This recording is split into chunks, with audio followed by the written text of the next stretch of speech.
அமைதிப்படை வந்து இந்த நேரத்தில் வர வேண்டிய ஒரு படம் தான். ஓகே. ஏன்னா, அது வந்து அரசியல் குறித்த ஒரு விழிப்பை மக்கள்ட்ட ஏற்படுத்தும். ம். நம்ம தொகுதியில் இருக்கிற வேட்பாளர் யாரு? ம். அவருடைய பின்னணி என்ன? ம். ஒருவேளை எங்கேயாவது தேங்காய் பொறுக்கிட்டு இருந்தவரா? சரி. அப்படிங்கிற எண்ணம் வந்து மக்களுக்கு முதல்ல வரும். வரும். ஸோ, அந்த வகையில அந்த படம் வந்து இந்த தேர்தல் வருவதுங்கிறது சரியான விஷயம் தான். ம். இன்னொன்னு தமிழை பொறுத்தளவுக்கு, தமிழ்நாட்டை பொறுத்தளவுக்கு, இல்ல தமிழ் சினிமாவை பொறுத்தளவுக்கு, ம்.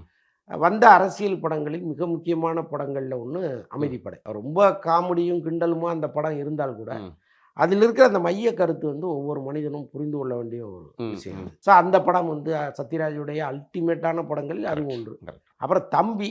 இன்னைக்கு சீமான் குறித்து சோசியல் மீடியாக்கள்ல 2 விதமா கருத்து இருக்கு. ம். ஒண்ணு வந்து அவரு ஒரு காமெடியன் அவரு, சரி. அரசியல் என்டர்டெய்னர் அவரு ம். அப்படிங்கிறது. ஓகே. இன்னொன்னு வந்து தமிழ் தேசியத்தை முன்னெடுக்கிற தலைவர்களில் ரொம்ப முக்கியமானவரா இருக்காருன்னு இன்னொரு பக்கம். ம். அவர சீரியஸா பார்க்கிறதா, சிரிச்சுட்டே பார்க்கிறதான்னு தெரியல. ம். ஏன்னா அவரே 2 மாரியா இருக்காரு. ஓகே. அதனால அதெல்லாம் விட்டுருங்க. சரி. ஒரு டைரக்டரா அவர் ம். பண்ண படங்கள்ல ம். மிக முக்கியமான படம் வந்து ம். தம்பி. ம். அந்த படத்த நீங்க பார்த்தீங்கன்னா, உங்களுக்கே ஒரு கட்டத்தில அப்படியே நரம்பெல்லாம் முறுக்கேறும். அப்படி ஒரு படமா ஓகே. அத உருவாக்கியிருப்பாரு. ஓகே.